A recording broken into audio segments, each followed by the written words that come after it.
When they say that everything changes after you have kids, they're right, but it doesn't mean that things have to get worse. Your relationship after children is different, and there are some things to do and think to not only safeguard your relationship, but to even make it better. Today is a masterclass in rebuilding intimacy with your partner after having kids. I've got a ton of valuable information and, of course, amazing tips, so stay tuned. Welcome back. Hello. It's so good to see you. I'm so glad you're back. You know, I love it when you're here. I love it when we're together. This is some of my favorite times.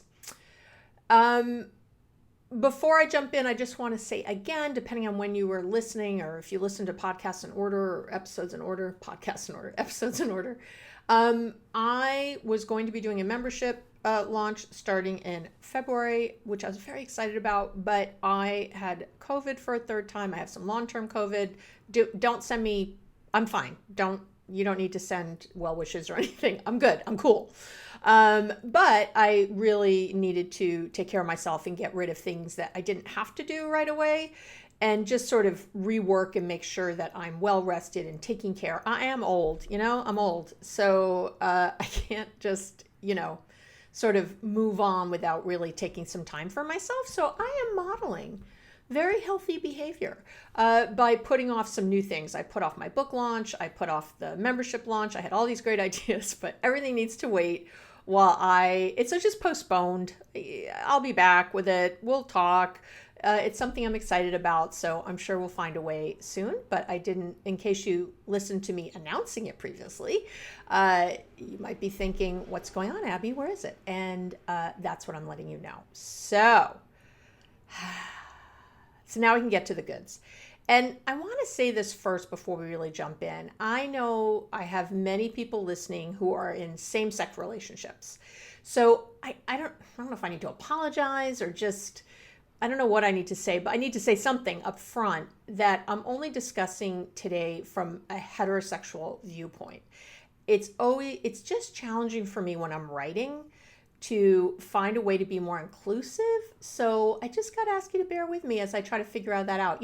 Much of what I'm going to discuss today has a lot to do with male and female roles and how they relate to one another. So if you don't identify as heterosexual, as male or female, I could only say that I do know I'm doing that, and that, listen for what fits and throw away the rest. And I know that there are podcasts that, specialize in different kinds of relationships and different ways that we do things.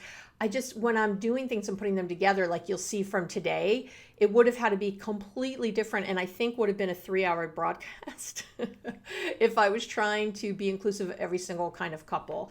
And it's hard, I have a lot of gay and lesbian people in my practice. I have over the years. I'm, extremely, I have a lot of affinity with that world, and I'm aware, and I do talk to my friends who are gay and lesbian about it. I've really been trying to discuss this and get good perspective on how I can be inclusive while still, sort of saying what I need to say or want to say. And so this is how I'm doing it right now. So I'm just putting it out there that I'm aware, and here we go. Okay. So why this topic, right? And why is it a masterclass? Because I get a lot of questions about this topic. And so what I have a communication toolkit for couples. If you haven't gotten it yet, by the way, I don't know what you're waiting for. I'll link to it in the show notes and on the corresponding blog on the Relationship Tips and Tools page, or you can get it on my website pretty much anywhere. But so I have this free communication toolkit for couples and in it, it's basically these 5 emails of tips, right? But at the last email, so that really it's 4 emails of tips. In the last email, I asked people to respond with their biggest relationship struggle, because I really want to always learn more about what people are, what's troubling you now. What do you need to work on now? And obviously these are great topics to have on the podcast. I want to know. I want always the podcast to be relevant. I want my weekly love letter to be relevant, the books I write, all the things. So if it's not a problem, why am I talking about it, right? So one of the things that gets asked about a lot has to do with the changes couples go through after they have kids. Some of the, the changes that you go through just being a couple, I've done that on, I have a bunch of episodes on how to restart your relationship and getting the spark back and all that good stuff. But this one is really more specific. So, and I want to read you, they're short, 2 emails that really summed it up and really explain why I'm going to set today up the way I'm setting it up. So here's one from someone we'll call Jack for anonymity purposes. And he says, he says, hi, Abby, blah, blah. Then he says, my biggest relationship struggle is a lack of intimacy with my wife. We just had our second child. I guess they have an older one who's like 3 or 4. It seems since having kids, intimacy went out the window. I love touching and will always touch her when I walk by and attempt to cuddle her in bed, or at least, put my hand on her if my cuddles get denied. Even in the process of having our second child, which took a while, sex felt transactional. I hear that one a lot. I want my wife to want to touch me. I want her to be intimate with me, especially if we're not having sex. I also want her to want to have more sex with me. So he's looking for all that, right? Okay. Now here's one from a woman, we'll call her Jill, and she says, and so you'll see the differences here. Oh, Abby, I'm struggling with not wanting to have sex with my partner. We have 3 kids, 6, 3, and 18 months, and I'm so tired from dealing with them, and I also work part-time from home to help pay the bills, that I've got nothing left over for him. I feel like whenever he touches me, it's just to have sex. He's a great dad, but not a great partner when it comes to chores around the house and with our kids. He keeps saying things like, well, tell me what to do, but I'm sick of telling him. Can't he see what needs to be done? I feel like I've got a 4th kid half the time, and that doesn't make me want to have sex with him. I know we need to have sex, but I just can't find the motivation. Please help. And then she goes on with some other stuff. So, right? These are so good. If you're listening and you're a man, you're I think probably relating to this man's email. Or DM, whatever it was. No, these were emails. And if you're a woman listening, you're probably really relating to her. So yeah, I know. So I'm really going to break things down today. I'll teach, in a different way than I normally do for about, my podcast is made up of about 75% women listeners and 25% men. And so most of my episodes are a little more towards women probably in the big picture, and I'm a woman, but I do like to include you men all the time. And so today you're going to get some extra special attention. Okay. So these are 2 very different points of view. And again, you can kind of start to see the issues already, right? And so here's what I see a lot. Okay, this is how I see that happening. So you're a woman and you've made dinner and now you're in the kitchen, you're doing the dishes. And your partner, he's dutifully cleared the table and he's standing in the kitchen chatting with you. And while it's very nice that he's bonding with you, you're biting your tongue because you don't understand why he's not, sweeping the floor, wiping off the counter, drying the dishes while you chat. Okay. So now I'll get that same man in my practice, right? And he'll say to me, he's just dutifully cleared the table without being asked because he knows it's his job at the end of dinner. And he's now in the kitchen chatting with his wife and having this great conversation. And he's thinking, oh my gosh, we're bonding. I'm being awesome. I'm keeping her company. And we're having these talks that she says she wants and loves. But now he notices that she's getting kind of short with him and that the energy has become chilly. And he's thinking, what did I do wrong now? I think I'm doing everything right. This, again, if you're laughing or if you're like, Abby, are you in my house? Are you in my house, girl? Do you see? It's because I work with so many people. And this is what happens. This is, I think, the common scenario because the viewpoints and approaches to relationships really vary hugely when it comes to identifying as male or female. And this has to do with, it's really 2 main factors. And again, why I'm sort of doing this heterosexual, thing today. Anyway, okay. So let's talk about, work is the first big factor, right? Careers and marital happiness, that's a thing. And So work. And I'm going to share some statistics from a few major countries. I can't do everybody who's listening. I'm sorry. I think you'll get the picture anyway, but I'm gonna hit kind of the where I have the most listeners. Okay. So if you want your country to be included in the future, get in there and get people to listen. Okay, just kidding. I'm including everyone I can. But here we go. So currently in the U.S., both parents work full-time in just over 60% of households in the U.S., with women married who are married to men. So not women married to women. Women married to men spend more time on housework than single moms. Want you to really think of that.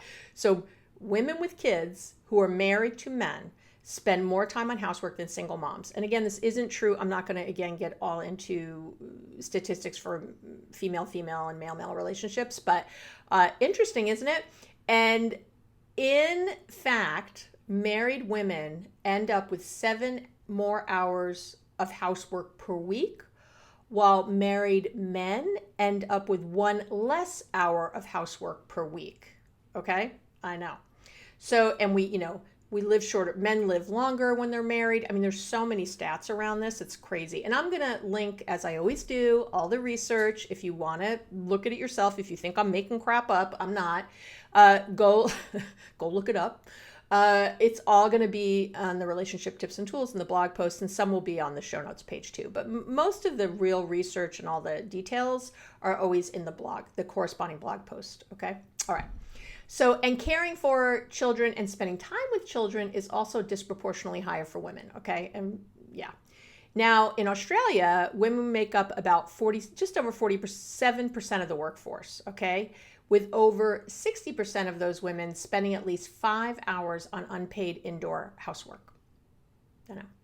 According to statistics released in 2020, women, and these are all relatively recent statistics. I think the oldest of these is 2019, so pretty recent.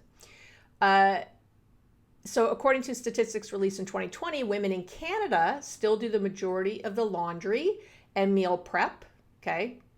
And they also looked at men, and men do the majority of the outdoor work and repairs. And I want to say something about that before I jump into stats in the UK, because some of that research has shown up in the United States too, and other countries, that men do more in the outside, mowing the lawns or whatever. Again, these kind of gender normative roles.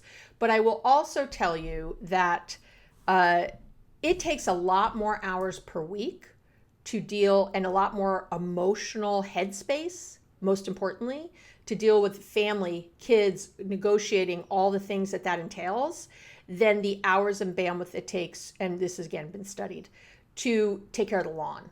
So I don't like when people compare these two things. They're like, well, I'm at work and doing the outside, and she's at work but doing the inside. Those do not line up. So if you're a man listening right now, women are laughing because they know. But no, that's not true. It's not how it works. And I'll explain more later. Okay. And then research in the UK, and I got some from 2021, shows that 75% of women with kids work and 92% of men. Okay. So this is a lot. Since 2020, it's most common for both parents to work full time in the UK. Very interesting. Employed women with kids do spend, again, more time on unpaid childcare and household work than men. Okay, so this is true every country really that I looked into, and I looked at a global report showing how the pandemic was especially hard on women. Globally, women took on 173 additional hours of unpaid childcare in 2020, compared to 59 additional hours for men. I know. So the pandemic really beat up women working from home. That has been one of the worst things I can say. And so when I'm working with women, I often, even if I'm just like, go to the office, like if you can, get out of the house, because it's just too hard otherwise not to keep doing more and more at home and just be adding and adding to your plate. So why is it still like this? And that's factor number 2. Okay, so the 2 main reasons I said. One is this kind of how work has changed. Women are in the workforce. We're now, it's so huge. Just in my lifetime, I remember my mom worked. My mom was a teacher, and my dad was a chef, a cook. And my mom, worked full time, and that was weird. In my neighborhood growing up, that wasn't necessarily what was happening. A lot of moms, some of them worked part-time, but they didn't necessarily have professional jobs. If they did in those days, again, because I'm old, they were a nurse or a teacher like my mom or something like that. But a lot of times, again, they would work part-time and other things. It was really interesting. And yet, but that has, so just in my lifetime, that has changed dramatically. And this is all, there's a whole other episode I guess I could do on how, women as they get older aren't wanting to be married or be with men. Some of the toxic men are seeing this as, I don't know what, we think we're too, such bullshit. We think we're too good or we've gotten too picky. And it's like, no, we now have financial security ourselves. We don't need you. And if we don't need you to live, to pay our bills, then, and that's not gold digging crap at all. That is just truth. In my lifetime, women could not have a credit card without a man's approval. They couldn't get divorced without a man's approval, without their husband's approval. It's scary shit. Women just, again, getting into the workforce and doing all this has really shifted dramatically in the last, even 30 years. And so we have more options now than we did before. We are not chattel. We are not possessions anymore. So guess what? We can make our own money. So I don't have to stay with you when I'm doing 7 hours more of work a week when my lifespan gets shorter. I don't have to do it. So a lot of women aren't, because they're waiting for men to sort of step up and be different. And what I'm going to talk about today is a balance between those things. But I'll get to it. So give me a minute. So the second factor is, there was one of the many studies I read for this. There was a sociologist it was the University of Maryland, Texas, and University of Southern California. And they really did some great research showing that gender norms remain the big issue, these gender norms. And I'm going to quote from one of the researchers. And she said that marriage remains a gendered institution that ratchets up the demand for housework and childcare through essentialist beliefs that women are naturally focused on home and hearth. So married women are prioritizing, what happens is they prioritize housework over leisure time and sleep as we try to conform to these societal expectations around gender. And the research is showing, I'm telling you guys, I know you think you're stepping up, but you are not contributing in ways that are bringing about equality in the home. You're just not.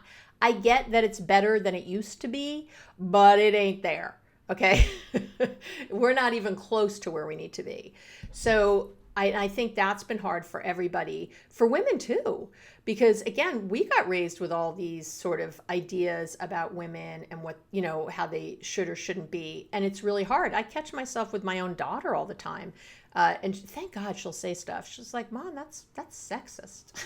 That's misogynistic. And I'm like, what? As I'm saying something, I'm like, oh my gosh, I can't believe that's coming out of my mouth, because it's so institutionalized. It's just there. We're fish who don't know we're wet, all of us in some ways. So, but wait till you hear this. If you want your mind blown, I'm about to bring it to you. Here's something so crazy. When I saw the research, I couldn't believe it. Here, get this. When women earn more than their husbands, they do more work at home, not less. I was freaked out. Okay? In the research, this is known as gender deviance neutralization. And let me explain that. It basically means that when the woman is the primary breadwinner, so, a lot of couples are like, oh, I'm very comfortable. Some men are like, my wife makes all the money. It's great. I want to be a trophy husband, kind of joking, like it's all good. But that's not actually what happens. That's what happens out loud. It seems good. But the couple, they respond to this sort of non-traditional setup of the woman being the primary breadwinner by becoming even more traditional about who does what in terms of housework and child rearing. Women, we get sucked into this and men expect it. But this isn't so it's not what either person thinks will happen. It's assumed by, right? We assume that the man will step forward and take over more of the, domestic duties, right? Because they're not earning as much as we are. But that's not what happens. That is not what happens. Isn't that crazy. Women get sucked into this, men get sucked into this because of so again, these two factors are really brought to bear right now, and it's affecting us in very major ways. So I want to get to the tips. Hopefully I've made a case here some, and I'll continue to make the case as I give you the tips, but here's how I'm going to do it today. A little different, listen up. I'm going to divide the tips into 3 categories today. I'm going to have tips for men, then tips for women, and then tips for what to do as a couple. And I really want to encourage that if you're a male listening, listen to the tips for women too. If you're a female listening, you're already going to see, that's the difference. The women were already listening to the men's tips. Oh yeah, they were all over them. But I don't want you to run home and tell your man to listen to this. He has to do these things, okay? So we'll talk about that too. Because, right, we like to read this book, listen to this episode. Abby's amazing. You got to listen to this. I know. And it is helpful. I have amazing clients. Thank you, clients, if you're listening. I love you.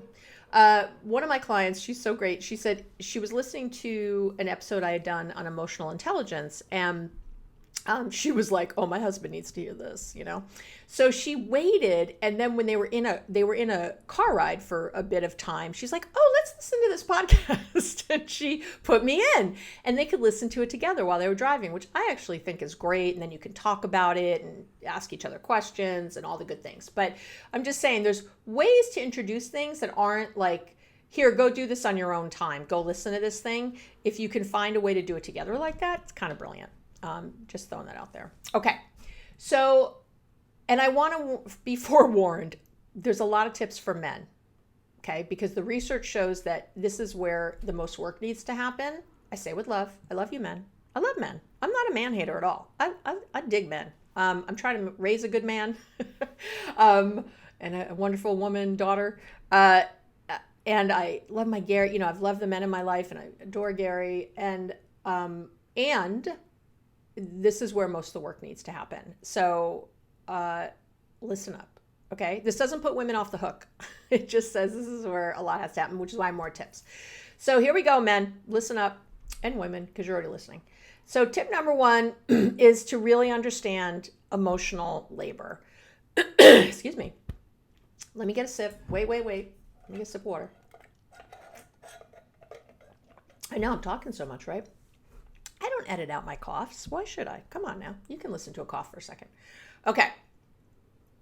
So when we talk about men taking on more emotional labor in the home, I'm not just talking about doing the dishes more often. That's not it. It really means, what emotional labor means, it's tending to, supporting, even enhancing the emotional lives of everyone in the household. I know. So I did an episode called How Emotional Labor is Killing Your Relationship. I would ask any man listening to go back and listen to that. You can search on the website for that title, or again, there'll be links in the show notes and in the blog post page. So I would really encourage you to spend some time and listen to that, okay? To really explain what emotional labor is and to understand how it's the big underminer of your relationship. But it is all the things. It is understanding how women take on so much. Yeah, I hear men say, "Well, I got up in the night, my kid had a fever, I got up in the night." That's great. Was there Tylenol? Did you buy it? Did you know where the Tylenol was, or did you have to wake your wife to ask where it was? Did you know where the thermometer was? Were there thermometer caps right there that you could put on? Did you even know you're supposed to put thermometer caps on instead of just shoving it in their ear? Did you know, do you know their doctors? Do you know the names of their doctors? Do you have the contact information? Did you call school the next day when they were home and tell them, and did you have the number at the ready, or did you have to ask your wife for it? Do you see what I'm talking about here? That's emotional labor. All the pieces. When we just tell you what to do, you're an employee. I don't know what to say. It's not, which brings us to tip number 2. Pay attention and take ownership. So, because I do hear this a lot. Just tell me what to do. It is not something we want to hear. The best thing you can do if you want more intimacy with your partner is to pay fucking attention. Oh, I swore. That's right. Because I'm serious about this. Is the milk low? Did you see? And do you know what kind or brand of milk you use in your home? Her telling you to go to the store isn't making her feel sexy. It's making her feel like your mother. And no mother wants to have sex with her son. Okay? Every time your wife, woman, partner, female partner needs to tell you what to do, it is like you're a kid and we don't want to have sex with you. I don't know how else to say that. It's just really turns us off. So you have a much higher mountain to climb back to where we are. And because our bodies have already changed, I'm going to get into that. I mean, there's already other stuff going on. You just made your hill, you made your hill into a mountain by doing this stuff. Pay attention. What time do the kids go to bed? When do they have sports practices? Where do they have them? When do they have bath time? This stuff happens every day. You shouldn't have to be told what to do to interact with your friggin' children. So again, she ends up feeling like your mommy and then doesn't want you to touch her. It's hard to blame her, okay? Look at your house. Don't just have it in your head like, oh, it's getting taken care of somewhere else, so I don't have to think about it. Think about it. It doesn't take that long to make sure to say to your partner, hey, I need to have all the doctor's numbers in the future in case I need those, and our kids' medical record numbers or whatever, or to have a copy of their insurance cards. She shouldn't just have a copy. You should have a copy so that you know what to do. What do we do? And you know how you do it? By practicing. If your kid gets sick one night, you call the advice nurse instead of her. Say, let me do it. Let me try this. I got to practice. Let me practice calling the advice nurse. And we'll get into tips for women about letting go of control around this stuff. But I'm just saying, this is something that has to happen. All right. Tip number 3 is you got to respect her body. Depending on how old your kids are, moms are being touched all the time. Did I say all the time? All the time. All the time. I still remember my kid. Now I want my kids to touch me, but because they're teenagers. But when they were little, something was hanging off my arm, my boob, my butt, my jeans, like all the fucking time. I'm going to say fuck a lot today. I might. Get ready. I'm saucy today. Feeling spicy. Kids follow us into the bathroom. They're hanging on us constantly. And then you want to touch us. And it feels like everyone wants to take from us. It feels like everyone wants a physical piece. Okay? So I would say this. And try this. Try this. Tell your partner that you won't be instigating sex. Not because you always get shot down and you're sick of it. Don't do that. That's from fear. That's shitty. Don't do it. Don't do it. That sucks. It's fear-based crap. It's not going to make her want to have sex with you anymore to feel like threatened like that. That's such bullshit.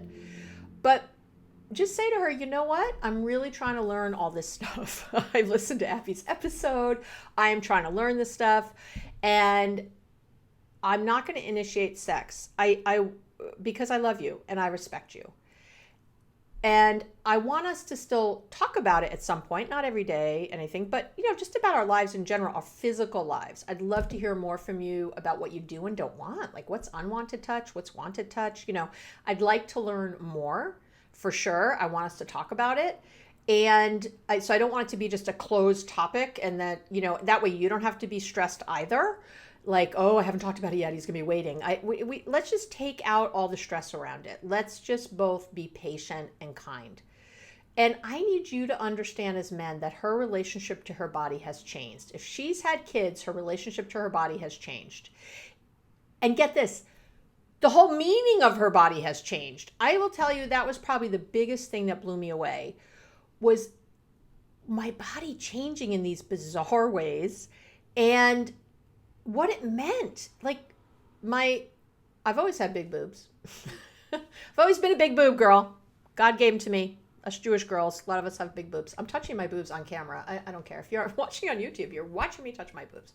It would seem like a natural thing. Everyone's like, oh, let me become a YouTube subscriber. Anyway, so I'm not touching them that way. Calm down. So I've always had big boobs, and they've always been a source of attention. Men, women too. People love boobs. I like boobs. I look at boobs. Boobs are fabulous. Love them. Love breasts. Not so much on men, not gonna lie. You know what I mean. Anyway, but I like a nice chest on a man. Sure, we're looking. I digress, sorry. So when I went from my breasts just being a sexual thing or a thing I had to deal with every day as I got dressed, and like shirts don't fit me, if they fit in the shoulder, if they fit in the waist, because I have a smaller waist, they don't fit in the bust. That's the story of my life, if I'm buttoning a shirt. So when I buy shirts, I have to buy them to fit my bust, and then I have them tailored. By the way, little tip for women with big boobs. That's what you do. You buy the bigger, but then you have it tailored to fit you everywhere else, and they look beautiful. But anyway, so I mean that, so they were kind of a pain in the ass. They were a sexual object. My boobs were a lot of things, but all of a sudden they were food. It was bizarre. Like, talk about feeling part of the animal kingdom. I cannot even tell you. And I was a little crazy with the whole breastfeeding thing. Both my kids had nothing but breast milk for the first year of their lives. I read that. I studied that because I'm me. You know me. I'm a nut. It wasn't, I don't think, looking back, I was feeling a lot of guilt about working and being away. And I think it was this thing I felt like I could do, and I felt so guilty about being gone that I killed myself, and I don't think that was the smartest thing. And, I did it, so it's gone. But anyway, I was always, if I wasn't pumping, I was breastfeeding. Like, my boobs were always out. they were always attached to something, And so it really became so different. Even so, when you have sex, it's weird. If you're breastfeeding, if someone's playing with your boobs or your nipples, they might leak milk. It's weird. It's just weird. Something else, when you're sucking on your partner is sucking on your boobs, it's like, is that right? It starts to feel strange. Like, there's just this whole other relationship with your body. There's also this deep respect. Like, I grew a thing. I grew a little person in there, right? My hips got a little wider. Like, I needed that shit. But anyway, my ass changed, like my just the way I was shaped changed a little bit. And, I was like lucky. I kind of have a relatively flat stomach still and smaller waist. Like, I was able to my genetics played a part, right? And sort of quote unquote bouncing back after that. Although I carried weight for a long time. I had a hard time losing that weight. But you know what I mean? Like, there's just so much, even that, like, my body had changed. I didn't feel as sexy. I didn't feel like all the fucking things. Like, there's so many levels of it. And men, you don't understand. You can't, and I get it. You kind of can't. You haven't had this experience. Just think of how blown away you were the first time you held your little person. I mean, it's crazy, right? You can't imagine that you would love anything this much. Multiply that by 100,000 for how we feel having carried that little person. We've been talking to them all this time. We're the ones breastfeeding. We're the ones up at night often. If you're not breastfeeding, by the way, as a mom listening, good, it's fine. There's no shame at all. I have zero issues. Like, if you do breastfeed, if you don't, it's all good. Having said that, it's just all different. Okay. Our bodies are the ones that have to bounce back. We have to repair and heal. If you were somebody who had a cesarean or any kind of traumatic birth episode, again, you're the one experiencing that very differently. Even if your partner was in the room watching, it's all different. So you got to be patient. Men out there, you have to be patient and supportive as she sorts this out. And it's really nice to, again, ask questions, let her know you want to touch her and love on her, but you will not make a move for sex so she can relax. Let her know, if I start to massage your shoulders, I'm just massaging your shoulders. I'm not going to try to feel you up. I am not going to let my hands drift. I am not going to be thinking, oh, she owes me. Like, I'm just going to massage your shoulders. And we're going to actually practice what that is, to have intimate touching that's not sexual, because that's just a good thing to learn in your relationship, right? It's wonderful. And let her know if she wants to have sex, it's completely in her hands. Don't joke about it. Oh, it's been a while. Don't say anything to undermine this beautiful, beautiful process. Let her know, again, that you'd like to have conversations about sex, the kind of touching she wants, but there's no pressure. Okay, there's no more pressure. I'll talk about this more in the couples tips later, but get that. Okay. Tip number 4 for men is to watch out for weaponized incompetence with kids. And weaponized incompetence was all over the internet, was quite the buzz hashtag for a while. I did not really comment on it much because it felt very trendy, and that's not what I'm trying to do. But I will tell you that more recently I've been talking about it a little more. Weaponized incompetence is basically, it's a pattern of behaviors where men pretend to be bad at simple tasks to get out of shared responsibilities, okay? And I really believe, though, I don't know if I want to use that word pretend. I guess they do, but I believe that most of the time this behavior is very unconscious for 2 main reasons. The first one is you're tired yourself and you don't want to do something, okay? You're tired, you don't want to do it. And you feel like your plate is full and you just don't want to have to take on more. So somehow it's like you talk yourself into a denial of sorts about the fact that you're putting more on your partner to save yourself. You decide that what she wants isn't important. You decide that she's overreacting, that she's this, she's that. You decide, and you just make choices knowing she's going to pick up the slack. Like, you saw that the milk container was almost empty and you just didn't do anything about it. You just left it there. It's like when I was little, if our dog would poop in the house, which was rare, but sometimes it would happen. I remember like pretending you didn't see it. No one saw the poop, right? Because if you saw the poop, you're supposed to clean up the poop. We would leave it for my mother. Of course we would. My mother was the one who would see it because my dad, was way more working and more hours working. And my mom as a teacher would be able to come home after work, she'd be there. So if you got home from school first, you could just, pretend you didn't go home, go to a neighbor's, do something else. That's weaponized incompetence. That's a lot of shit, But I was 8. You're a grown ass man. So we don't do this shit.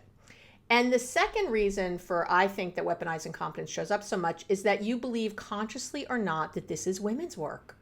You do, or you believe you've already done everything you're supposed to do. I work 60 hours a week providing for this family. This is her job or something. You've decided this about what's going on, and it's really a problem.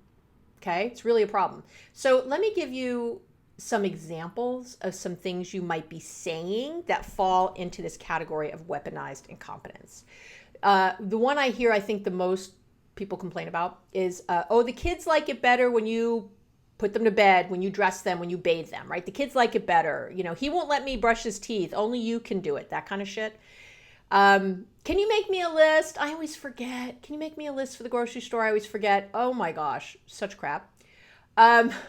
Or not even the groceries. It could be something else, whatever it is.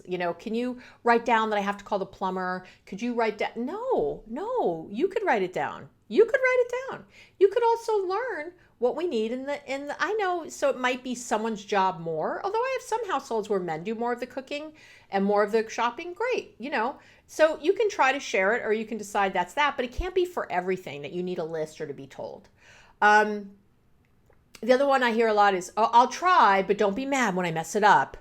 Right? When I mess it up, foretelling, I'm going to mess it up, right? Or something that seems nice. Oh, babe, I'm just not good at that. I'm just not good at that, babe. Why not, I just can't. Or they try and say like, see, I told you I couldn't do it. I mean, yeah. Relax. Just show me what to do again. You're just too anal about things. That stuff. Hate that too. You're just better at whatever it is than me. You're better at doing the baths. You're better at storytelling. You're just better than I am at it. No, this is like the crap. And if you're blushing right now as a man listening, yeah, that's weaponized incompetence. Okay. And let me say, you might not do any of this, but let me show you how else it shows up. And this relates to the emotional labor stuff. If you're doing something for us, but it requires me to do more work to make it happen, then you're not actually doing such a special thing for me or your wife or your partner or your girlfriend. If we have to like let's say you say, let's have date night on Friday night. I'll take you out wherever you want. Just make a reservation wherever you want. That's not helpful. That's not helpful. Okay?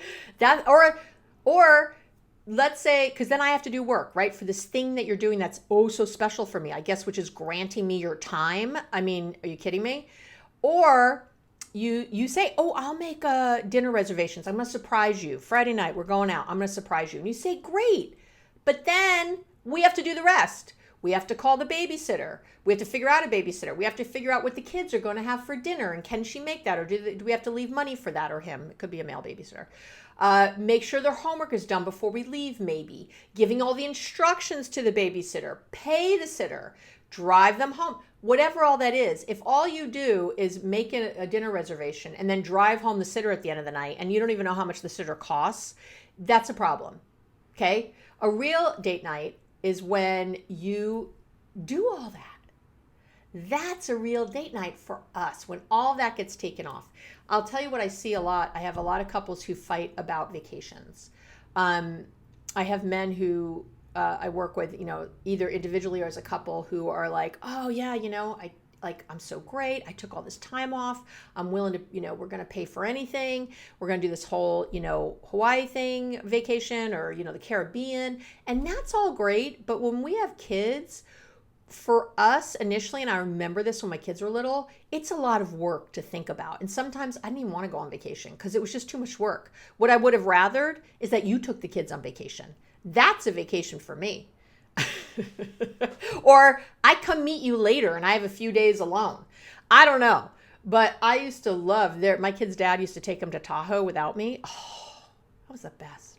He would say to me, don't look so happy that we're leaving. I'm like, but I am. Oh yeah. No dishes. I could even convince him usually take the dog. It was great. I had nothing to take care of for, 4 or 5 days. Dream. I would eat cereal standing up at the sink every night. I used to joke that I was cheating on him with Captain Crunch. I mean, it was the best. That is really, and he knew it. Like, okay, this is something I can do. And their dad was a teacher, so he really had a lot more time off than I did. And he would do these kinds of things. And I was so grateful. So grateful. So grateful, in fact, that I'd be like, sure, I'll help set up that trip. What do you need packed? Do the kids need snowshoes? Okay, let me order them. I mean, but he actually was really good at all that. He would do all that stuff. He's like, no, I know what we need. You don't even like the snow. Let me order everything. I'm like, God bless you. He was a prince when it came to this stuff. It was great. Great man. My kid's father, great man. So, again, this is all the realizing that you're a fish who doesn't know it's wet. And you got to really start paying attention to yourself and your motives and your beliefs, the things that are underneath. Okay. I have 2 more tips for the men, then I'm going to get to the women. So, and this relates to that. So tip number 5 is to have some self-awareness, right? Learning self-awareness and mindfulness, they are key to making all this work. Okay. But I want to get you started right now. So I have lots of stuff on mindfulness, lots of stuff on self-awareness. I'll link to it in the notes, right? Go to the website. I'll link to it all. But to get you started right now, you can ask yourself some questions on a daily basis, right? 1 or all of these, or 2 of these, or 1 a day. Are you checking in to see if she's had a rough day? Not how was your day, right? How was your day is a sucky question. What'd you do today? Blech, sucky question. Hey, on a scale of 1 to 6, 6 was it was the best day ever, 1 was it sucked. How was your day? And she can tell you, oh God, it was a 2.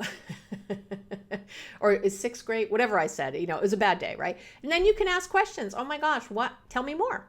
Tell me more. What made it rough today? Is there anything I can do for you, right? Is there anything you need right now? Is there anything I can do to make the rest of the day better? These are wonderful things. Are you actively doing things with the intention of service and a feeling of, safety for your partner? Ask yourself this question. Ask yourself, do you do nice things without being asked? And when I say nice things, I want to be mindful here. There's nice things are the things above and beyond the things you just kind of should be doing in the house. I mean, like extra nice things. A nice thing isn't putting away the dishes. That's something you should be doing. Like, put away the dishes, damn it. There's nobody's turn to put away the dishes. If you see the dishes need to be put away, go do it. I'm saying like something else, maybe a foot rub. I love getting my feet rubbed. I love it. Or maybe just asking her, just talking. That's a nice thing. Asking her what she'd like to watch tonight instead of what you'd like to watch, whatever. Another thing I want you to ask yourself is, do you need reminders to take care of your life? In other words, are you making your own doctor's appointments, or is your wife reminding you? How many men have something wrong and they're ignoring it? And the wife is like, did you go to the dentist? Did you go to the dentist? Did you go to the dentist? Because you keep complaining about a tooth or something. Or you don't schedule your teeth cleaning regularly. Or I don't know. Again, this isn't your mother. Take care of your shit. Your health is your responsibility, and it's an important one. Gary and I talk about this, him being healthy and me being healthy, these are important things because neither of us wants to push the other one around in a wheelchair later. So saying, oh, I got it, don't worry about me, it's bullshit. I have a woman I worked with a few years ago, and her husband was diabetic, and he was getting much older. He was, in his 70s. He was working all the time. He was eating sugar. He was eating like shit. He was drinking all the time. And she kept begging him to please, take care of his health. She kept trying. She only got other stuff at home, but he would bring home sugar. It was a source of contention a lot. He just refused to take care of it. And he ended up with a stroke, and she ended up having to take care of his ass. And you know what? That really sucks. That's such a selfish, shitty thing for him to have done. Like, fuck you all. I just want to live my life, and you'll just have to take care of me later. Is bullshit. So if you got something going on, diabetes, depression, high blood pressure, anything, friggin' hangnail, if you got toe fungus, I don't care what it is, go take care of it. If it's not for your macho ass self, do it for your partner. Think, I want to be healthy for this person. That's an important thing. We want to grow old together. Yeah, it's a nice thing to do. Okay. Another thing to ask yourself, are you telling your partner sincerely and consistently how appreciative and grateful you are? But again, not just like, hey, thanks for dinner. Really stop and think about some things besides that you feel appreciative of or grateful for or whatever it is, and try to interject those. Do you validate your partner's emotions? Right? Do you validate them? Or is your first response like, you don't feel that way, or, well, I felt this, or, it's like, what about me? You should listen to my podcast on empathy if this is hard for you. That should be next on your list of things to do. Just search empathy on my website. Are you answering your partner's bids most of the time? Right? I'm going to talk about bids later. Do you contribute in a constructive way to planning, to rides, to meals, to logistics, right? These are all things. Be responsible for the emotional connection between yourself and your partner, or yourself and your kids. Like, be responsible. And the last tip I want to give is a quick one, which is to read and study. I want you to approach strengthening and improving your relationship like you would anything you need to learn. Do some research, study, and implement. Implement, don't just do the research. And I would say if you're going to start in one place and one place only, other than my fabulous podcast and listening to it every week, The Man's Guide to Women by John and Julie Gottman is excellent. It's very, very good. They're the marriage research gurus. They do tons of research. They're fabulous. The Man's Guide to Women by them. I don't get any money if you get it. It would be a really good idea to start with. And let me just say, your wife seeing you read that would get you closer to a blowjob than just about anything else. I need to tell you that right now. Right? Some women right now, women listening are like, yes. If you walked in, you didn't suggest he read it. You didn't put it on his nightstand. You didn't read it first and then give it to him. No. Your man was like, hey, I bought this book. I heard about it on Abby's podcast. It's supposed to really help. I'm going to try. And, again, like, oh, maybe you could even talk about things you're learning with your partner. What a shock. Ask her questions. Okay. So let's get into the tips for women. Men, I know that was a lot of tips, but you don't have to do them all. And I was trying to give you a lot of places to start and to understand. Okay. So tips for women. Number one for women is understand preference. And this is going to get weird with the weaponized incompetence. So let me explain. Okay. Let me get in there. Don't get defensive. Don't get upset. Okay. If your man cleans up after dinner but doesn't do it the way you'd like, don't criticize him afterwards. Understand that preferences don't mean that you're right. It's your preference that the dishes be loaded in the dishwasher a certain way. It's your preference that things be cleaned a certain way, but it's not the right way, and he's doing it the wrong way. It's your preference that the kids go to bed at a certain time and eat certain foods. It's not right. There's people who let their kids stay up all night. There's kids who let their kids eat gluten. There's parents who let their kids eat gluten. There's all kinds of things. It is your preference. I understand that sometimes little Bobby can't eat gluten because he has an allergy. I get it. But in general, those are special things. You have decided this is what's best for our kids. Probably the women. And you then decide that's the right way because I said it, because I decided this. Well, and then you're complaining that he's acting like a kid. Well, you didn't decide this together, and you're not taking into account any of his opinions on how things could be, because a lot of times you're deciding that it's weaponized incompetence, that he just doesn't want to do it, that that's not good enough. Our kids deserve better. It is good enough sometimes. There's a difference between weaponized incompetence and someone having a preference that's not yours. Did you hear that? I'm sorry. I love you. But you can't keep just putting everything, and that's why I think I've been hesitant to talk about it, because I have found that a lot of my clients put everything in that category because we want to be right. We think ours is the best way. And maybe it is the best way. I don't know, but it's your preference. So if your partner doesn't do things the way you do, you need to have a real open conversation about it, right? What actions constitute your partner being intentionally lazy or passive aggressive? And what is your own need for control and perfectionism, right? I did episodes on control, what to do when you're controlling. I also have episodes on what to do if your partner's controlling, what to do about perfectionism. Do a search on the website. You'll find them all. Okay. You got to look at that. You have to get real and step back from your rightness. You're so sure you're right, and really listen like you're wrong. What else is at play here? What could we look at?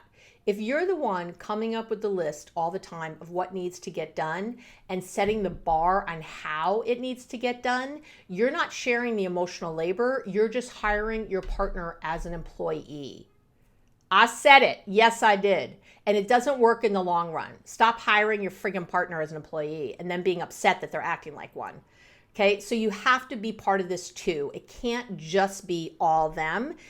You've co-created this relationship. I say that all the time. You've co-created it. You do have to think about the things you're doing that are feeding some of these dynamics. I get it. Things are weighed very heavily against women. End of. I hope we can just all agree on that. I hope every man listening can too. They just are. If you don't think that, you really are not living in this world, okay? They have been for centuries. It's better now than it used to be, but it's still been centuries old that things have really not leaned towards women, okay, and our rights. So right now, I mean, we don't have the right to abortion places, to our own bodies. Don't get me started, right? Anyway, so do you know what I mean? You gotta really get that part. I get it, men understand, but women understand. I know you already do. And don't use that as a weapon, as yourself for a weapon for everything. I get it. The fork should go in the dishwasher with the tines up so they can be cleaned properly. I get it. The towels need to be folded a certain way or they won't all fit into the closet. You don't want your kid going to school in his pajamas. When you wipe down the kitchen counters, you need to take everything off of them first and then wipe. I get it. These are all good things. That's not the only way to do all this. There's a right way to do everything, right? And a wrong way to do everything in your eyes. I get it. However, but you can't expect your man to step up to bat if you won't get off home plate. You need to step back and decide together what's important and what's not. See, this is the together part. If you're making all the rules, if you just say even now, okay, I'm going to let some things go, Abby. I'm not going to have everything off the counter. I'm not going to have whatever. You're still the one hiring your husband as an employee. You didn't decide it together what's important. You're just deciding and then expecting him to do. I get it. See, this stuff is so insidious. So I need you to have a conversation. Here are the things I find important. What is important to you? Let's talk about how we can divide this up. Do we have to hire someone for some of this? Do we have to let this go? Let's us team decide. not me deciding what all. And if your man, again, tries to use some weaponized incompetence, I don't care, whatever you think is important is it, call bullshit. Say, no, we're not doing things like that. I'm not your mother. You're not my employee here in this house that is our business. You've got to be a teammate with me. Come on. If it's not now, give me a time when it's good to sit and talk. If you're tired now, fine. But when are we going to do it? And let's make an appointment. No, right now we're going to make this appointment and we're going to follow up. You might need to follow up with him to make it happen. Oh, well, but get it going. Once you get something going, it really helps. And if you can already tolerate something being done a certain way, then you need to be the one to do it. But I don't recommend this. I really don't. I mean, I guess for I have been very open that I am a control enthusiast. I like things a very particular way all the time. I do. It's not something I'm really proud of myself about. It comes from my own feelings of low self-worth and not feeling worthy of love unless I'm perfect and do things perfectly and all that kind of bullshit. I get it. So I really get it. I get your pain. And when did this stuff get so important? Why are we having huge fights and battles about jelly on the counter? Like, really? Really? Is this the hill you want to die on? So figure it out. And you're deciding in your head, well, that he's just lazy or he doesn't care what's important to me. Figure out if this is the most important thing, and you shouldn't have 100 most important things. Figure out the top 3, and then you're the one who does them. Just do those. Just take them off so you don't get so emotionally connected. If your kid eating a certain way is the most important thing to you, then take over the cooking and just decide, I'm doing it. And if he does it, and if he hasn't showed any interest, sorry, like if he's just been screwed up about it and not helping, then choose that, but give up something else. When your man doesn't do things the way you like, you often take that to mean something. I've said this a lot of times. You define it. You say that means he doesn't love me. He's not supporting me. He doesn't listen to me. The things that he doesn't care about what's important to me. But none of that is actually true. You're making a leap in logic. It's unfair and it's not real. Your partner's standards and their wants and needs need to be as valid as your own. They do. Somewhere in here, they need to be valid too. You've got to accept that he'll do things differently and not always find the same things important or critical. And again, when everything is critical, it's very hard to start separating what's the most critical. And I need there to be some very clear targets for both of you, again, together, to approach it as a team, right? And that brings me to tip number 2. What can you let go? We know from the research that I mentioned earlier that women forego sleep and leisure time for their families, and that needs to stop. You're playing into the gender norms and stereotypes yourself. You're thinking you're not a good mother if you don't spend every friggin' waking minute with your kids. And I've done this, especially if you work outside the home, right? I did that. I felt so guilty. That's why I was flying breast milk home. I mean, craziness I was doing. I was driving on the highway with my breast pump and pumping milk as I drove. I'm sure truckers were getting it must look like bad porn. I don't even know what that looked like, but you know what I'm saying? Who look down, right? I was doing crazy shit because I felt guilty. And whenever I could be around the kids, I felt like I had to be. And so, didn't get my nails done, didn't go take care of myself, right? For a long time, for a while I did that, not the whole time, because I caught on pretty quickly that exhausted me was not working. I wasn't patient. I was snapping at their dad. I was snapping at them. An overwhelmed mom who is critical and bitching and nagging, or just feels like everything comes out of your mouth is like, do this, do that, I'm unhappy. This isn't good for the family. I don't want you here. I love you. It's not good. And this isn't always about him doing stuff. This is about you taking care of yourself. And, you can't fill a glass from an empty pitcher. And please do not give me any victim shit right now. Well, I can't go get a mani-pedi because he won't take care of the kids or something like that. I'm not taking it. I'm just not. There are millions of ways. Ask your mother-in-law to come over. Ask a friend, say, hey, can you watch my kids on Tuesday from 9 to 12 and I'll watch yours next Tuesday from 9 to 12. Or do that every week. I'll do it on Thursdays. You do it on Tuesdays and both of us can have some hours off. I don't know. Think of things. Hire someone to come over, a babysitter for a few hours so you can go do this stuff. Figure it out in your budget. I don't know how you're going to do it, but to just sit and say, because my partner won't do anything, I can't take care of myself is not okay with me. It's not okay with me. You got to figure out solutions, real solutions for things. Maybe the kids eat fast food once a week for dinner so you can go to yoga class, right? Or if you were me, you'd have them eat fast food. And then I'd go sit in my car pretending to go to yoga class just so I could have some privacy, talk to my girlfriends, eat something bad. I don't know. It's okay. Maybe the kids aren't involved in 20 friggin' activities. You can cut that down so everyone can relax more. You're not doing them any favors having them in 100 activities. It's a lot for kids. They feel overwhelmed too. Even if they say, oh, I love being in dance and I love tennis and I love this and I love that, it's a lot for their little brains. They're not supposed to be this busy with 50 different things. Just calm it down. Take a few off the plate. I also want to say that depression, anxiety, and stress are all linked to lower libido, to being exhausted all the time, and to being irritable. So again, what are you doing for your mental health? Is it time to get the support of a therapist? This is a really good time to get a therapist.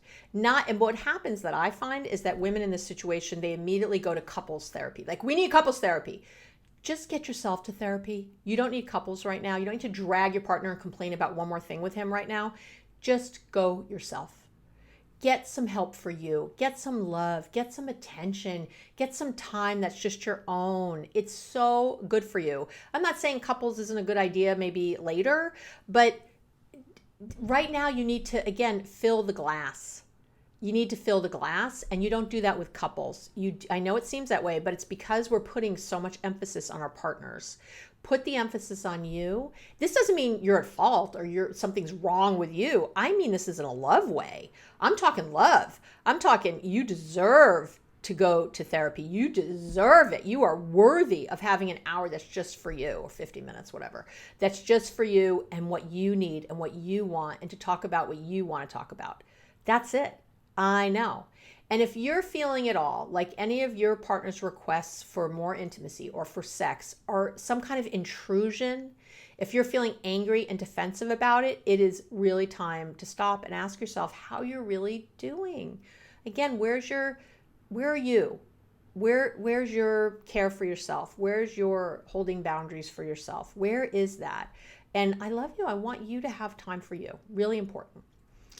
Tip number 3 is be curious and share true feelings. So if you've been with me a while, you know I often say not to sack your relationship, right? Don't offer suggestions, SAC. Don't offer suggestions, give advice, or criticize. So when you want something changed with your partner or at home, don't sack. Instead, I want you to ask collaborative questions because you want to truly try to understand where your partner's at and why they're doing what they're doing, okay? I'll give you an example in a minute. Tied to this is to remember that we connect with feelings, not thoughts.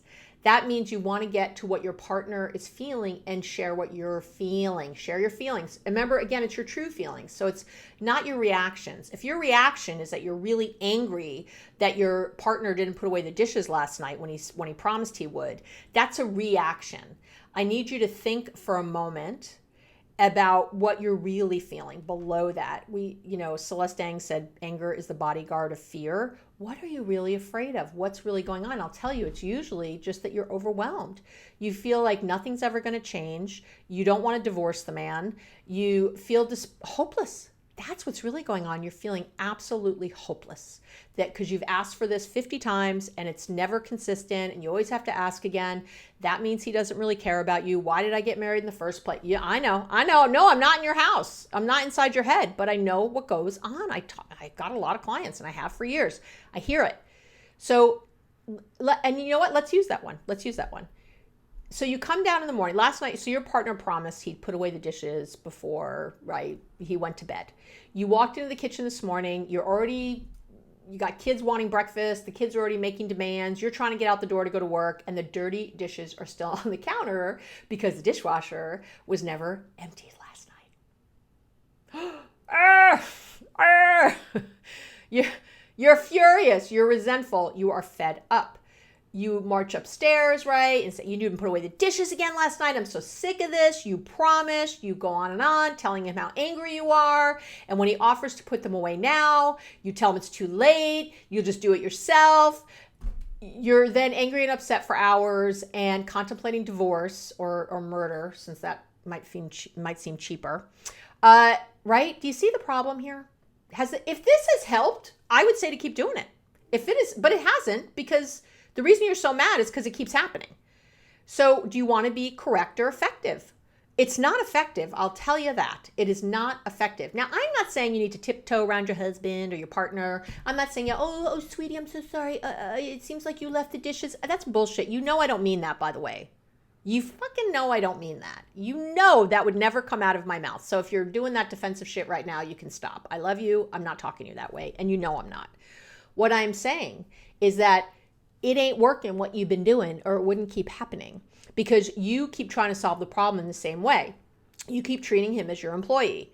We haven't gotten him on board. We haven't figured out what the problem is. We've just been talking to him, suggestions, advice, or criticizing, right? And nothing has changed. So I would say I'd rather be effective than correct. Personally, that's how I live. So instead, when that happens next time, because you have been meditating every day, because you are more mindful, I want you to gather yourself as best you can before you go up the damn stairs, okay? And maybe you even have to talk to him later. Put away the dishes now and talk to him later. I don't know.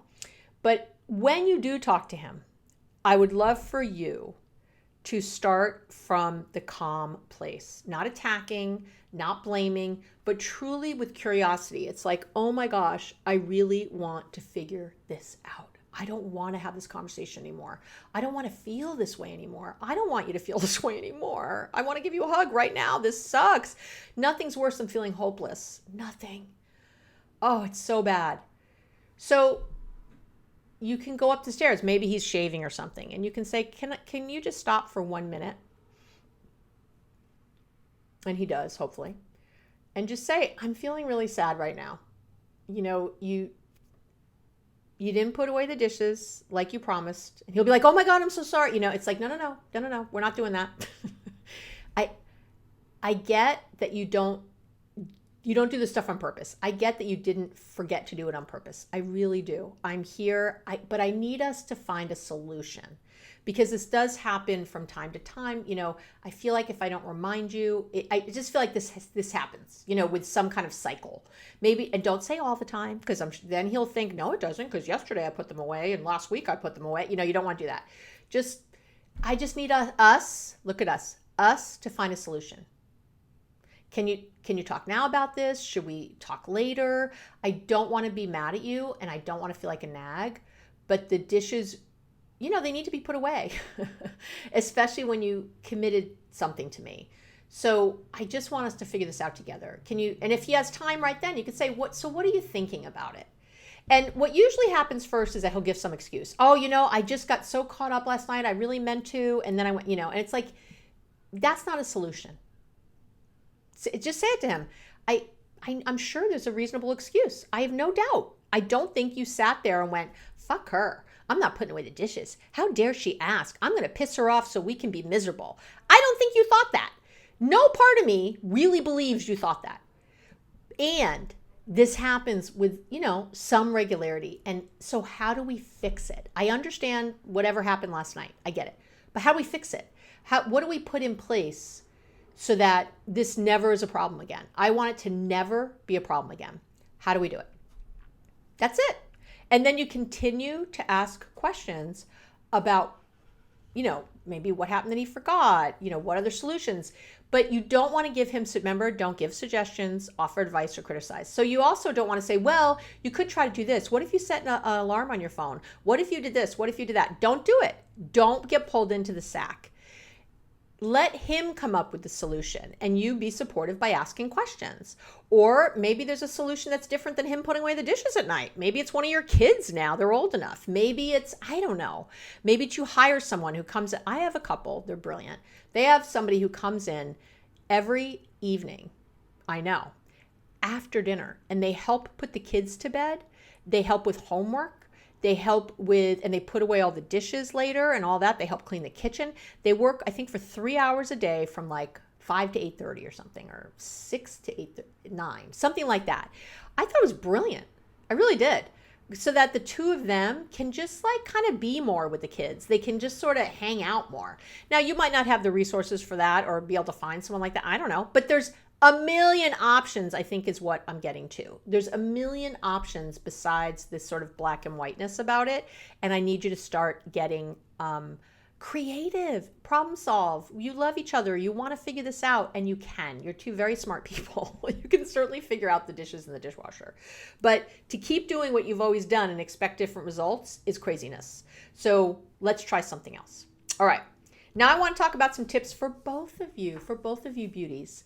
So tip number one, I want to talk about sex first. And this is maybe mostly to the women, but also for men. Here's what I've noticed. So you might be thinking about sexual desire all wrong, okay? So some people feel arousal and want to have sex. So they're just, walking through the house, your husband sees you and he's turned on, he wants to have sex with you.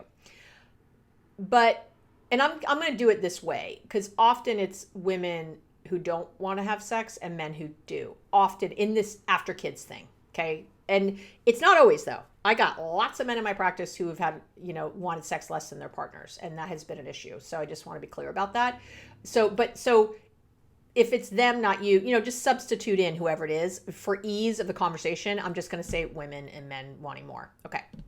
So let's say you're a woman and you don't feel arousal during that. You just don't. It's just not there. Like nothing is going off. So because other people, so not everybody feels arousal and wants sex.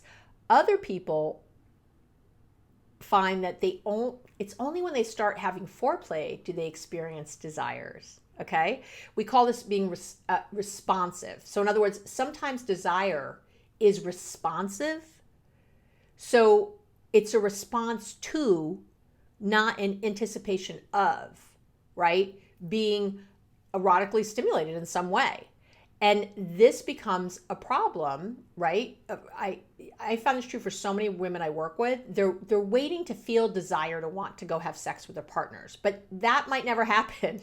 And it might have happened pre-children, and now it's not. It might have happened pre-menopause, and now it's not. There's lots of things that go on. So don't judge it. It's nothing wrong with you. There's not a right way to want to have sex, right? That's not how it works. And it becomes part of the problem when men are watching porn nonstop because these women are just like wet and ready all the friggin' time. And there's like no foreplay, right? The foreplay is long sex. And I can tell you most women I know, we don't want to have sex itself for a super long time. We just don't. Unless we're trying to have a vaginal orgasm, right? Only, and it takes a while. So that's true sometimes, but we don't need to have hours of sex, like not like that anyway. We don't, right? We would like to have hours of foreplay. That sounds fun. We like that. That's a good time. But do you know what I'm saying? But men, I think, often confuse the sex act itself with foreplay, and it's not. So, and women too then think, oh, because all these words get used for women, especially we're frigid. We just, lost our sex drive or something. And again, it just means something shifted, not that it's wrong or bad now, or we've lost something. We didn't lose anything. So instead, I want you to try to think about all the ways you'd like to experience foreplay. And that means you really have to speak to your partner about setting sex up with more time. So for sure, the end of the day sex, I don't even like end of the day sex. I think Gary and I almost always have sex in the morning or the afternoon. I'm not even kidding. I'm trying to think the last time we had sex at night.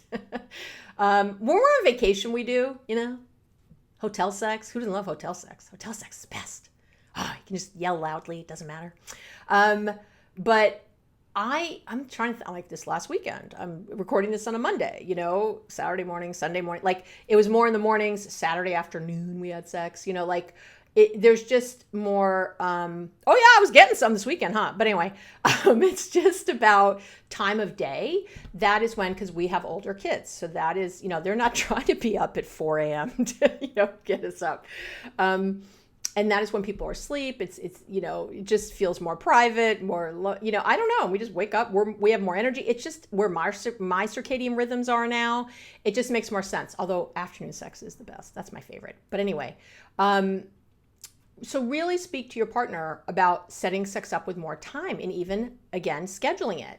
So if you know that on Mondays, the kids all have practice at the same time for hours, and you have get other parents to carpool your kids that day, and then you make sure you're home, just make Monday a sacred time when you maybe even come home a little earlier from work. You always leave work at 4 or 5 or whatever.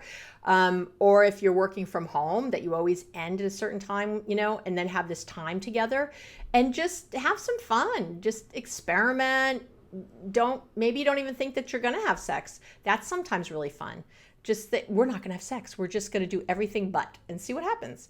But so don't do the end of the day thing. You want to have a time when you have more energy. And then, but again, discuss what you'd like or need to feel more stimulated.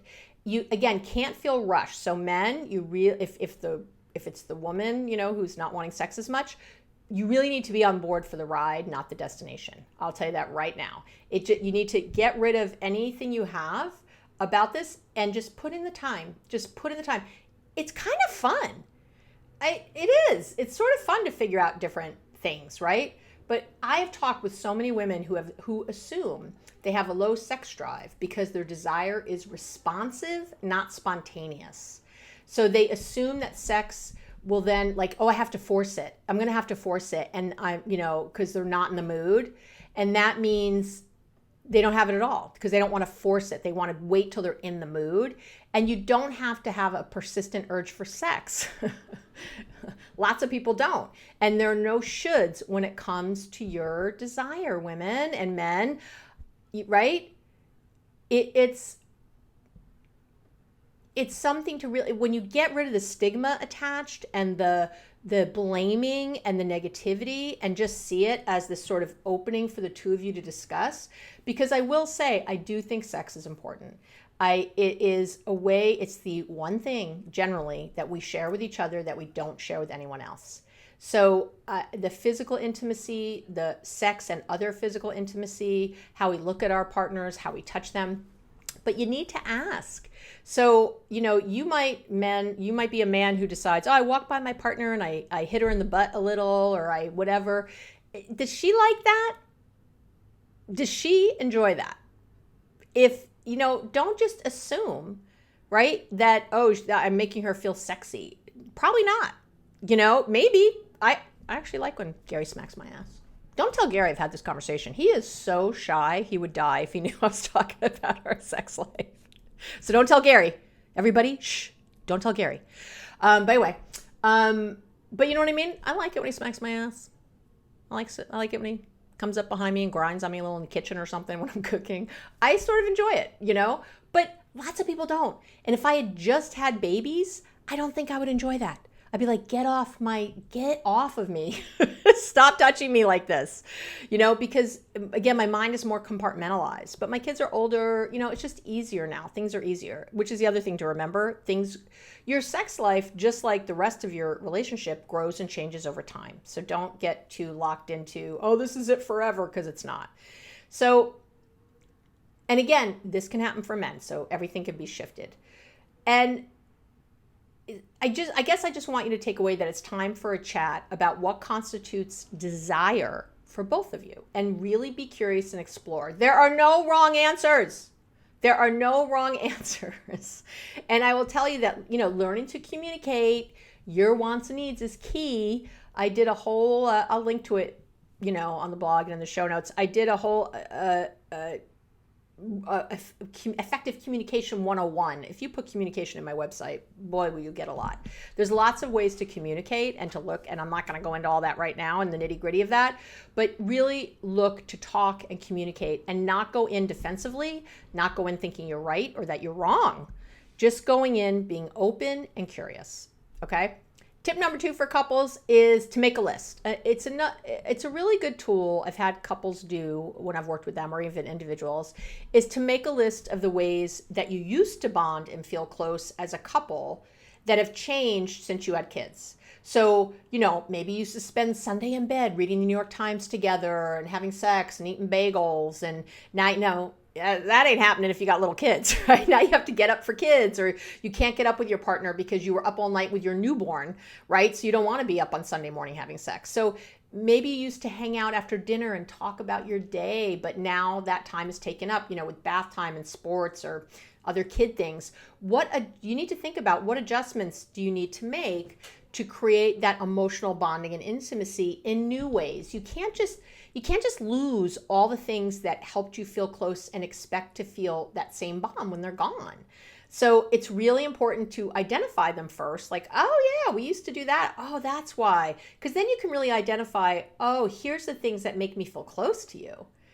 When you identify what the things were. And they're probably different for both of you, by the way. Some might be the same, but some might be different. And then you can problem solve, well, what can we do now? What else could we do that could get those same feelings? Because, that's pretty great. And I want to make another point about this. I want you to stop being nostalgic for the way your relationship used to be. It's never going to be that way again, and that's a good thing. It's a good thing. Sure, your man used to spend time planning dates, and now he doesn't anymore. Well, he's spending that bandwidth doing other things. Something has to go. What is he doing? Is he doing other things for you, but not that? And you're just focused on what he's not doing? And no, your wife isn't wearing sexy lingerie right now, but again, her bandwidth is elsewhere. What is she doing? Spending time taking care of your kids. She's spending a lot of time or making sure that you have that special oat milk you like in your coffee in the fridge, right? She's spending time. When you were first dating, she didn't have to worry about any of that crap. The bandwidth got taken up now with other things. Your relationship grows and changes. There's no way to have all the same things as important that were in the beginning, because your relationship has changed. So new things are important. Taking care of a house, taking care of kids, maybe you got a dog together now. I don't know. Maybe you're just older. Your work is demanding more or less, or you've changed jobs. There's so many things, but everyone's like, oh, he used to do that. She used to do this. It's like, fuck that. Like, stop with that. Stop with that. Where is the focus now? That's different from how it was when you were first dating. Like, you're always growing again as a couple. So what you paid attention to before isn't really what you can pay attention to now, and that's okay. Really think about where your intention and attention are on a daily basis. Like, what is that? What am I trying to do? And if there are some things that are super important to you to have, then talk about that. And again, what can get taken off the plate to add that? You can't just keep adding things to the plate. I talk about this ad nauseum all the time. You can't just keep adding to the plate, and the plate is full. It's falling off the edges. So when you add one more thing, something else falls off, and then you're complaining about the thing that fell off. You have to figure out how to take things off the plate if there's something else you want to add that's so new and important, right? Get to know each other in a new way now. Ask each other, those big open-ended questions. Remember when you were first dating, you would chat all night? It's because you didn't know anything. So if you could be any animal, what would it be? If money were no object, what would your dream vacation be? Get granular too, get really specific. If you were to have a perfect day, what are you doing? What's going on? Who's talking to you? Where are you? I don't know. There's lots of things we can find out about our partner now that are different than, where'd you go to school and what are your parents like and whatever else, right? Find out how they're feeling about things now. Tip number 3 is to turn toward bids. I talk about the awesome work of marriage researchers, right? John and Julie Gottman all the time. Because I love myself some research, and Gottman, does always deliver. And relationship bids is a term he coined, and I have found in my own work and personal life that not only does it improve your relationship with your partner, but it works as an effective tool for all your relationships. I just want to say that. Answering bids is a whole chapter in my book, Be Happily Married, Even If Your Partner Won't Do a Thing. If you haven't gotten the book yet, you can. You can get it for free on Audible. I know. You can get it for free on Audible. If you have, right? Even if you don't have a subscription to Audible, you can get a free 3 months and then stop it after 3 months if you want to do that and just get my book. So, read it, get it. I do lots of these tips in there in different ways, and it's sometimes nice to have it all in one place. But I also did an entire episode on bids recently. I've done 2 episodes on bids, but I did one a really long time ago, and I did one more recently that you really want to listen to. And that would be a great one to listen to with together. And because bids are basically an effort to connect. Gottman calls them a fundamental unit of emotional communication. And once you understand what bids are, you'll realize that they're happening around you all the time, but you just haven't understood their significance or, that they were even happening, right? That's the big issue with bids. We don't usually understand that either we're making them or that we're receiving one. And they are super closely linked to feeling trust and safety with our partners. And therefore, and of course, sex and intimacy are linked to that. So, and